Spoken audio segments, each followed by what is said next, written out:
Hello everybody, hope you all are fine. Open your English translation book at page number 36. আমরা শিখছিলাম B ভার্বের ব্যবহার অর্থাৎ am is are এর ব্যবহার এমন বাক্যে যেখানে বাংলায় আমরা হয় হই বা হয় এগুলো ব্যবহার করি না, কিন্তু ইংরেজিতে লেখার সময় আমরা লিখি। আজকে আমরা নাম্বার 19 থেকে করব। ফলটি পাকা, পাকা ইংরেজি হচ্ছে রাইপ, RIPE। তাহলে কি হবে? দ্য ফ্রুট ইজ রাইপ, কারণ আমরা ফলটি হয় পাকা বলবো, আরেকটি ফল তাই ইজ হবে। তিনি রাগী অর্থাৎ তিনি হন রাগী, হি ইজ অ্যাংরি।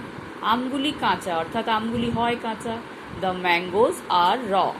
ডিমগুলি সাদা, কি হবে তাহলে? The eggs are white. রাস্তাটি চওড়া, রাস্তা ইংরেজি হচ্ছে রোড, তোমরা জানো। দ্য রোড ইজ ওয়াইড বা ব্রড, ওয়াইড মানেও চওড়া, ব্রড মানেও চওড়া, তোমরা যে কোনো একটা লিখতে পারো।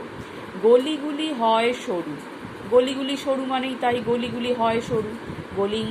গলি ইংরাজি হচ্ছে লেন, গলিগুলি লেন্স, সরু হচ্ছে ন্যারো, তাহলে দ্য লেন্স আর ন্যারো। যেহেতু প্লুরাল নাম্বারে আছে তাই আর হবে।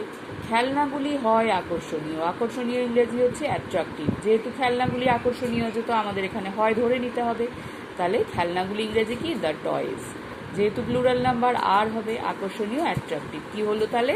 The toys are attractive. এইভাবে এগুলো সুন্দর করে তোমরা তোমাদের বইতে পেন্সিল দিয়ে লিখে ফেলবে। নিশ্চয়ই তোমরা করতে পারবে নিজে নিজে। যদি বোঝার সমস্যা হয় ক্লাসে জেনে নেবে। সবাই ভালো থাকবে, বাই।